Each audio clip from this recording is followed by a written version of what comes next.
Breaking now on 10 News this morning, a nightclub shooting in Cincinnati. One person dead, more than a dozen hurt. Police now trying to gather information about what happened overnight. The brother of a man killed outside his home speaking out about the loss. Only on 10 News, family sharing details about the hit and run that took his life. A deadly night on the Las Vegas Strip. The shooter now surrendered. What happened after opening fire on a bus? 10 News this morning starts right now. Live from the Scripps Studios, this is 10 News. Good morning. It is Sunday, March 26th. You're waking up to what's new. I'm Vanessa Van Hefty. And I'm Robert Santos. Thanks for waking up with us here on this Sunday morning. It is starting out gloomy in most places, but there is sunshine somewhere in the county. Look, it's up in Mount Laguna. From that high above the mountain, more than 5,500 feet, you can see the sunny skies. You come down back on the coast and the inland valleys, and you see gloomy conditions. The clouds out there once again to start. Our temperature about 60 degrees. Sun officially came up at 6:44 and then will set at about 7:05. So here's your planner for today. By around 11 o'clock, we'll get up into the 60s, the low 60s, and then we'll reach mid 60s for our daytime highs. Very similar to what we had yesterday in the inland valleys here. We'll go to about the low 60s come around 10, 11 o'clock. And then we'll also reach the mid to upper 60s for highs. It's slightly warmer than yesterday, and we will gradually see more sunshine as the day goes on. In terms of our hour-by-hour rain chances, practically non-existent. Yeah, there is a slight chance for some overnight showers. We'll talk about that coming up in about 10 minutes, along with a warm-up coming this week. All right, breaking news. One person is dead, at least 14 others injured after a nightclub shooting in Cincinnati. This happened just after 11 p.m. our time at the Cameo nightclub. All of the victims were taken to the hospital. Police right now are still investigating what happened. Right now, they believe there were two gunmen inside the club. They're trying to talk to witnesses to get more information. Police say this is not terror-related. Only on 10 News, the family of a father killed in a hit and run is talking about the kind man they lost just feet from their front door. I just feel sorry for him. You know, I mean, it's not going to bring my brother back. None's going to bring him back. Reporter Hannah Mullen spoke with the family about what happened in those final moments. It just feels like he's still there, you know? 2 months have passed, but the pain still pierces Oscar Padron's heart. I heard it, yeah, I heard it. I came out. It was hard enough seeing someone sprawled out when he thought it was a stranger. Horror gave way to heartache. I just couldn't believe it, you know, that it was him. Until that rainy day, they were the brothers who never said goodbye. It was always see you later. We went to the same school together, worked, same jobs we had together, everything we were together. They lived together and worked together at Tunes, Lubes, and Smog's Auto Shop. Oscar can't bring himself to move his tools or his car because that'd make it too real. Pretty sad, you know, because my brother's not here no more, you know. There's a reminder when he goes to work and comes home. In my mind, every day I see him lying here, and I can just imagine how the car hit him. What he can't imagine is leaving someone to die. He didn't deserve this. Police say James Robbins hit him and drove off. They caught him a month later. I feel sorry for that person because he's going to have to live with this the rest of his life. The killer has to live with ripping Jose Jr.'s father from him. He was a good guy. He was a good father. He was great with kids, always bragging about his boy and caring for his nephews. That was Joe right there. He took the time to help everybody out. He was getting an umbrella for the kids when they lost him. Everything hit me at that one moment. Oscar dropped to the ground. I hugged him. You know, I got on my knees, hugged him, and you know, the neighbor told me, you know what, he's already gone, you know, he already passed away, you know, so I just told him, you know, that I'll take care of his kid, you know, I'll do whatever I can, you know. For the first time, it wasn't see you later, it was goodbye. Hannah Mullins, 10 News. That hit and run was in January. The next month, San Diego police arrested Robbins on suspicion of parole violation. He was already locked up when they hit him with felony charges, hit and run. He will be in court on Monday. Robbins has an extensive criminal history with a long list of charges. Oscar plans to go to court. He wants to look his brother's suspected killer in the eyes. 10 News will stay on top of this case. We'll bring you any updates on our newscast and on our 10 News mobile app. Now to a breaking news update. We have some new photos of the Las Vegas shooting suspect surrendering here after police say he killed one person and barricaded himself inside a bus on the Strip. Now, the shooter was on the second story of the bus when he pulled out a gun and started shooting randomly.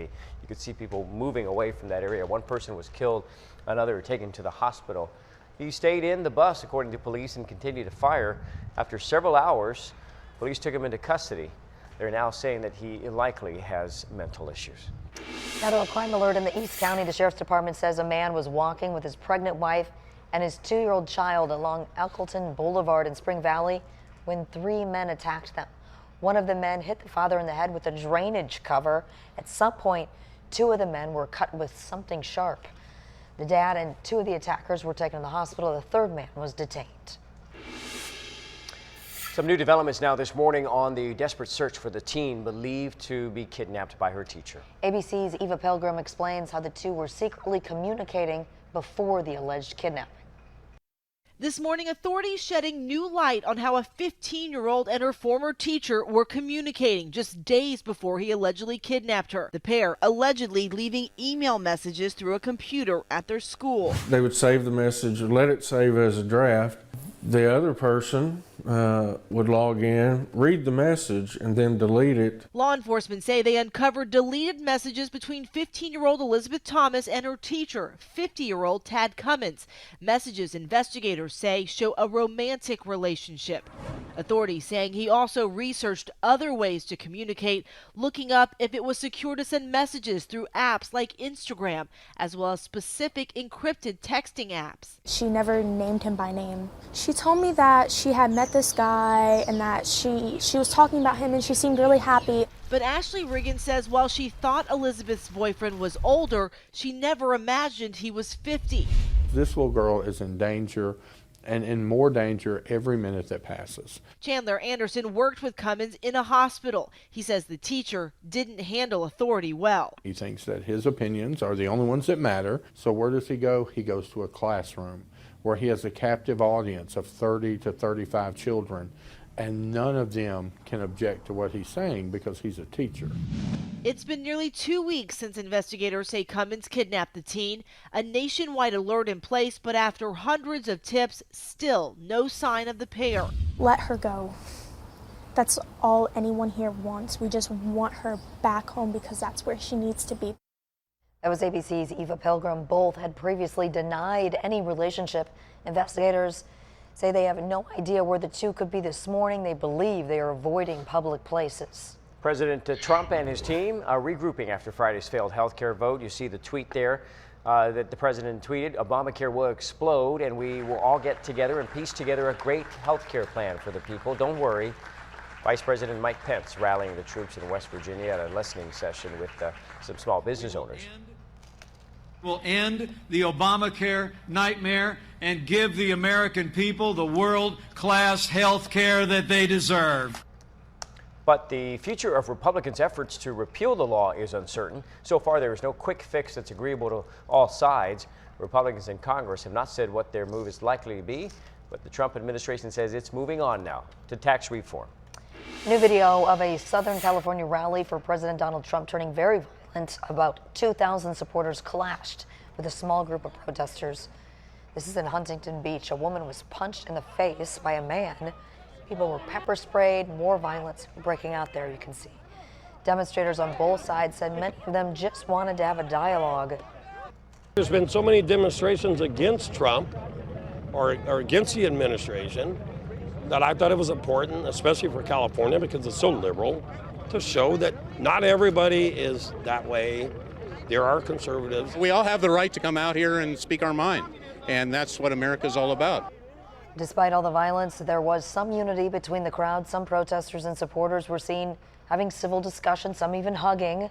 Police say 6 people were detained, 3 arrested, 1 person was treated for injuries. In the meantime, some local leaders are looking to improve health care for Californians. California State Assembly member Todd Gloria hosted a public town hall meeting yesterday. California legislators are pushing a new bill that would create a statewide single-payer health care system. At the meeting, San Diegans shared their concerns and needs when it comes to health care. I think there are so many great things about the ACA, but there's definite improvements for the people who are paying way too much per month and their copays are still too high. California legislators passed a single-payer bill in 2006, but then Republican Governor Arnold Schwarzenegger vetoed it. Happening today, thousands of people will pack Rolando Boulevard for the 21st annual Rolando Street Fair. There will be carnival rides, entertainment, kids' activities, and more than 130 vendor booths. It is free. And happening now, one of the tastiest runs in San Diego is underway. Hundreds of people are filling the streets of downtown for the hot chocolate run this morning. And 10 News reporter Grecia Aguilar there in Petco Park with how things are looking down there now. Hi there, Grecia. Good morning, Robert. This is the 15K run. They started just now. A couple of other groups have just gone before them. Look at them go. They're excited. They're happy. I mean, why not? You're going to get chocolate during your run and after your run. So this is a very exciting event. The 5K started about an hour ago. So again, these are the 15K runners. They're going to be running along downtown, Golden Hill, North Park, South Park. Everybody just having a good day on their Sunday morning, enjoying their run, enjoying chocolate. They're going to be getting bits of chocolate, M&Ms, marshmallows, and we saw a couple people on the sidelines with trays filled with fondue, a cup of hot chocolate, and other little goodies there. And these guys, the 5K runners, are actually going to be getting a medal at the end of the run. It's like a fake chocolate bar, and it looks really awesome. So hopefully at the end of the run, we'll catch up to them and try to get some video of that. But everybody seems to be having a great time here. Of course, a lot of street closures in the downtown area and surrounding areas. So if you do plan on heading around this way, make sure that you plan for those delays. There's going to be a lot of road closures again. But we'll be here having fun, and we're going to get some hot chocolate, me and my photographer, Andy. So don't be jealous, guys. We'll save you guys a little treat if we can. Reporting live from downtown, Grecia Aguilar, 10 News. Weather8 certified San Diego's most accurate forecast. This is 10 News Pinpoint Weather. Probably just go to eat the chocolate. I think so, yeah. Along the way, it's not just at the end, but along the way you get some treats. You need the fuel. Yeah, for sure. 8:08. I know at home you're kind of maybe slow to wake up. It's amazing how people are already wide awake at that run. Let's take a look at the weather, what we can expect for today. Starting off cloudy. Good runner's weather, I think, to start off with. And we're seeing cloudy conditions not only there, but all the way extending into our inland valleys, where the temperatures inland are around the mid-50s to start. Escondido at 54, San Marcos also at 54. Same thing for Poway. Good morning to you in El Cajon and Chula Vista, where your temperatures are around the mid to upper 50s. Pretty much 50s for a lot of our coastal and inland areas, our most populated cities. So compared to 24 hours ago, it's about 5 degrees warmer in Escondido and Poway right now, 2 to 4 degrees in San Diego, and also down in the South Bay. So our weather pattern for today, a weak area of high pressure will take control. So that's going to warm us up just a little bit from yesterday. We'll still have, by and large, an onshore flow, that cooler breeze, especially right at the coast. This is the area of low pressure that will start to move in tonight that will bring us a slight chance for a shower in our overnight hours through tomorrow. But that's about it. It's a slight chance. You see into the afternoon how we just start to clear skies even more. We get more sunshine before it actually sets right after 7 o'clock. Forecast highs today, Escondido, you'll get up to the upper 60s. So yesterday we got into the low 70s for many of our inland areas, mainly to mid to upper 60s there. El Cajon 69 degrees, La Mesa 66, Chula Vista at about the mid 60s, and low 60s right here with that onshore flow. You know, it's the kind where you're in the shade, you will feel the chill. If you're in the sun, you'll feel pretty good. But yeah, right along the beach there, you know, not the best warm day at the beach, but those days are definitely coming. We'll go a little warmer as the week goes on. So your Coast 7-day forecast, we'll go mid 60s for the next couple of days, and then we'll get closer to average as we see more sunshine, especially on Tuesday through the end of the week. And we're looking at about the upper 60s. Yesterday's show that we will have a little more 70s, and today it's backing off a little bit. So Thursday, Friday, instead of 70s, we're looking at upper 60s, but you know, not too far off. We'll throw in a 70 Wednesday. That's going to be the warmest day. You can look in the inland valleys here, and you'll see a couple of days of 60s and then 70s. And Wednesday, yesterday, it showed that computer models were showing maybe a low 80. Today, it's going for upper 70s. So just know around that upper 70s, low 80s mark, that could change too over the next few days, so Wednesday being the warm day. And then same thing for the mountains. One thing for the mountains, just count on some breezy conditions as this area of low pressure starts to move away from us. Not bad at all. Okay, lifeguards racing to rescue a hang glider trapped high above Black's Beach. How that hang glider managed to get away unharmed. Also, there is something very special about this beer from a local brewery. Coming up in 5 minutes, what people will actually be drinking. And a sinkhole opens up there in Otay Mesa, what it nearly swallowed, that has neighbors really concerned about repairs. You can get breaking news as it happens anytime by following us on Twitter at 10 News.